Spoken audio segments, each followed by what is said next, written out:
Hi folks, Patrick here, Half Cheetah Will View, and it's Tuesday. That's right, you know what day it is, don't you? It's Library Day. Um, Overcast day today here in southeastern Michigan. Just a small, very small hint of chill.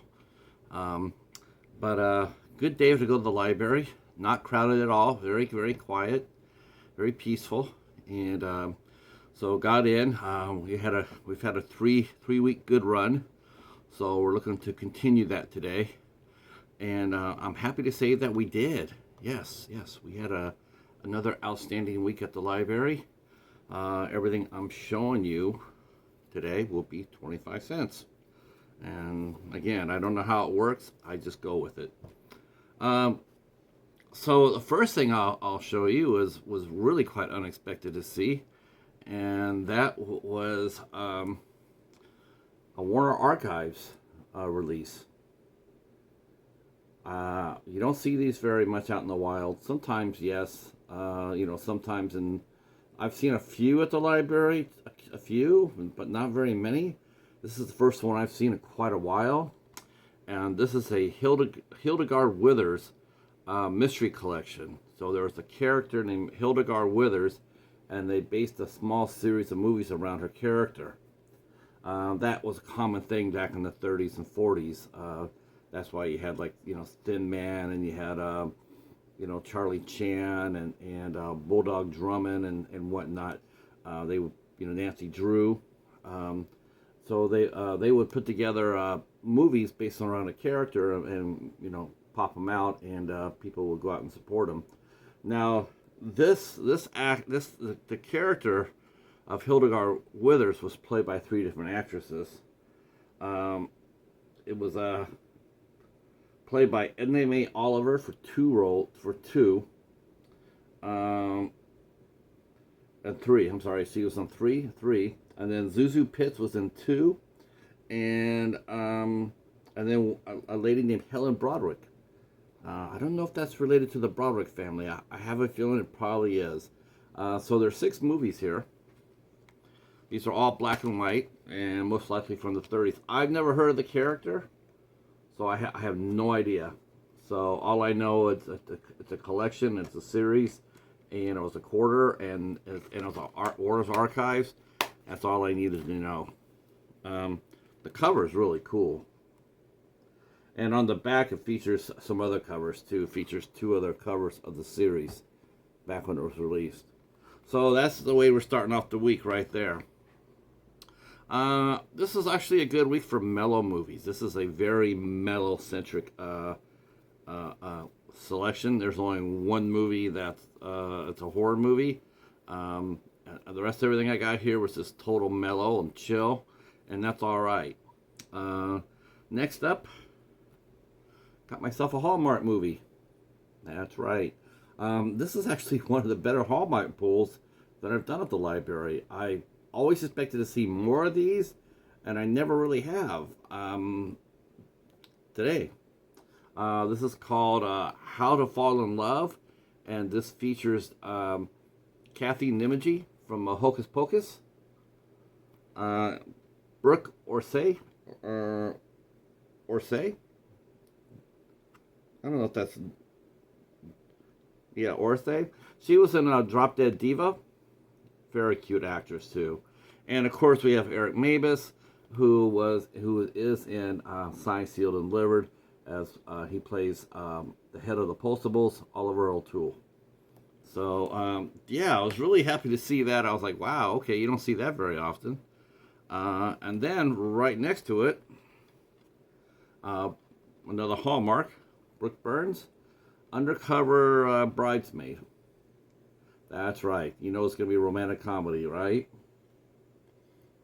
And this also features Gregory Harrison, who is also... This is one cool thing about Hallmark, and probably with GAC as they go on. They like to tend to recycle some of the older actors, give them work to do. Like Bruce Boxleitner has done a ton of these movies. Greg Harrison, who's on Signed, Sealed, and Delivered 2, playing Oliver's father. Well, he's in this movie as well. So I mean, they tend to, because a lot of the older actors, that appeals to the audience, their Hallmark's audience. They're it's like comfort food. See a familiar face, sells. You're tempted to. We're going to be more up to watching a movie with Gregory Harrison in it than not. So this is another one. This is let's see, Brooke Burns and Gregory Harrison. So, all right. And then I got an older Hallmark set. Now these movies came out before the Hallmark Channel did. So these are older films that came out on, like syndication and whatnot, and early days of Hallmark per se, but these weren't exactly made for the Hallmark channels. So these are a little bit more heavier, a little bit more weightier. They're family films, but you find them be a little bit more solid. That's one thing about the Hallmark movies today. They tend to be a little bit fluffy. But there you go. All right. I found one movie. I don't think I got it. I did get it though, and it's called. It's a remake of The Witches, and I do believe this was with Anne Hathaway. Octavia Spencer, and Stanley Tucci. So they've remade this movie several times. I think the last time, and actually some people say it's the best. Angelica Houston was in The Witches. So we'll see how Anne Hathaway does. All right. Next up, we got a 2-film collection called Best Picture Collection, and it features Gene Hackman and The French Connection. And really the reason I wanted to get it was the first movie, which is Gentleman's Agreement, which starred Gregory Peck. So I believe I probably do have The French Connection, but if not, I do now. But I really wanted to get it because I've never seen Gentleman's Agreement, and I really want to see that, especially in today's world. So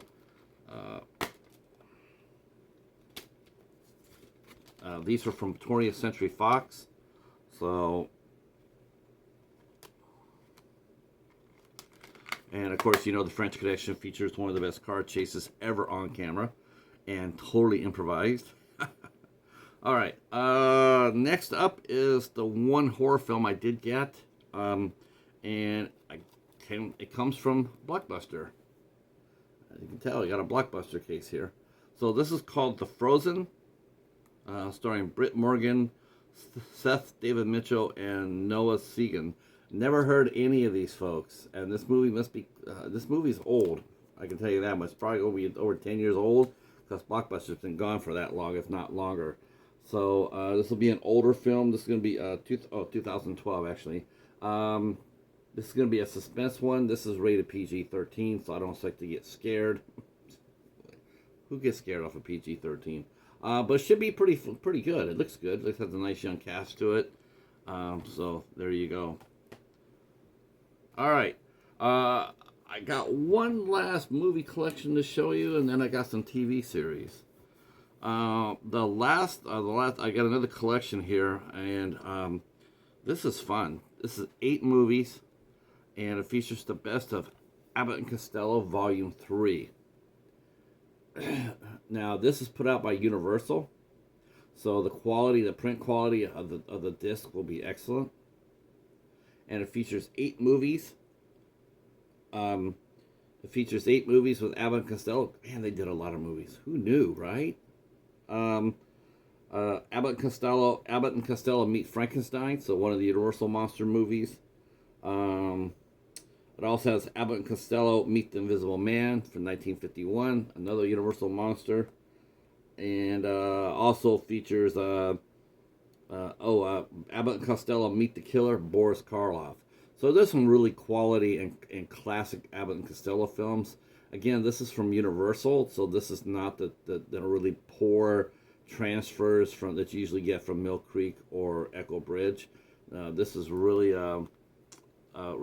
nice, and whoever had this before they donated it, took pristine condition of it. It's perfect condition, practically brand new.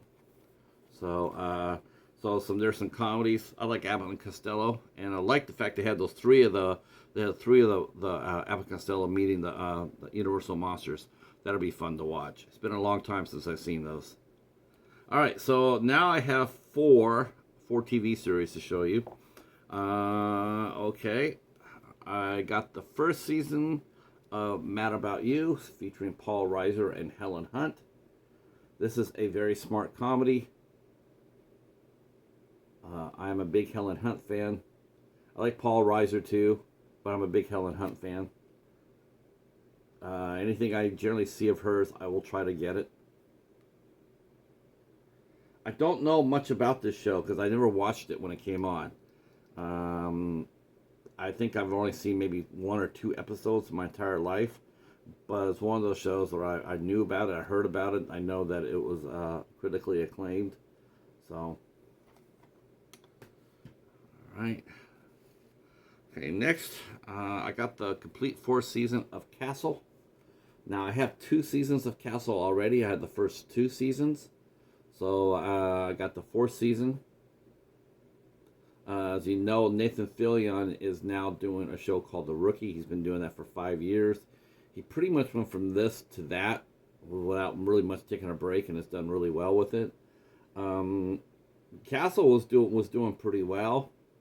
It was a pretty popular show, except for it could have went on for a little longer, except for the small fact that Nathan Fillion and his co-star Stanya Kasich did not get along toward the end. I mean, it got really salty toward the end. So they actually ended the show a little bit prematurely, and yeah, that's a shame. But you know what happens? It happens. It's a sign of a good actor that they're able to do 10 seasons or 9 seasons of the show without tearing each other apart. All right. I found this too. I have not seen this show in forever and a day. I do know when it came out, it was a critical darling. Still is in some circles. And that is, I got the first season of Murphy Brown. So, now the one thing I remember more about this, other than Candice Bergen being the star, was the painter Robert Pastorelli. I remember he passed away way too young. He had some substance abuse issues, and I do believe he overdosed. Real shame. Funny guy. This show won a ton of awards. It launched Faith Ford as a star. She went on to do another series after this with Kelly Ripa. So, yeah. Like I said, I have not seen this since it probably came on. So, you know, it's like, okay. Might as well. I mean, good comedy is ageless. And then this is probably one of the most surprising things I found today at the library. It's the last thing I'll show you. Is I got the first season of Three's Company. Now, what really surprised me about this, when I saw it there, I thought, okay, it's Echo Bridge or it's Mill Creek. And lo and behold, it's not. It is Anchor Bay. This is the original. This is the original when it came out, when it was released to home market. It was on Anchor Bay. So this is old, and it's brand new. It's factory sealed. I think some of these movies have interesting stories. I'd love to know the story about how this lasted as long as it did without anybody opening it. Was it at an estate sale? Was it a mom and pop store that went out of business? But it's pristine. It's brand new and it's pristine condition. Never been opened, never been watched. And of course, you know, Three's Company is a classic series, right? Classic comedy, a lot of slapstick. The late John Ritter was on it. You know, Jack Tripper, Suzanne Summers, that got her break, and then Joyce DeWitt, who was very underrated, by the way, as an actress, I feel. She was very funny in that show, too. And some of the best shows they had featured her character as Janet. All right, so there you go. I feel like I did pretty good today. I was, maybe light on the horror and the action and adventure, but heavy on the comedy, some mystery, cop show, and and Hallmark. Can't go wrong with Hallmark. Do love my Hallmark movies. So, um, all right, that's it. I'm gonna put this up. If you're listening to this, this is Tuesday. It's the 6th of September. I hope to see you tonight for our interview with the Upside Dan Eckert from the Cinema Squad. He'll be here with us at 8 p.m. Eastern Time for 8 Questions With. We hope to see you here because Dan is a really nice guy, and I like and admire him, and I'm looking forward to talking to him. All right. If you're new to the channel, hit the sub button. We're getting closing in on 800. I can't believe it. 800. We're so close. So 800, that'd be awesome. Hit the notification bell. I'll let you know whenever I do a library haul, and then drop a comment down below. Let us know what you think of the haul. Yeah, I know that Murphy Brown is very liberal. I know that when I bought it. So if anybody decides they're going to be a smartass about it, don't do it. Not worth it. All right, that's it for me. I'll talk to you soon. Peace.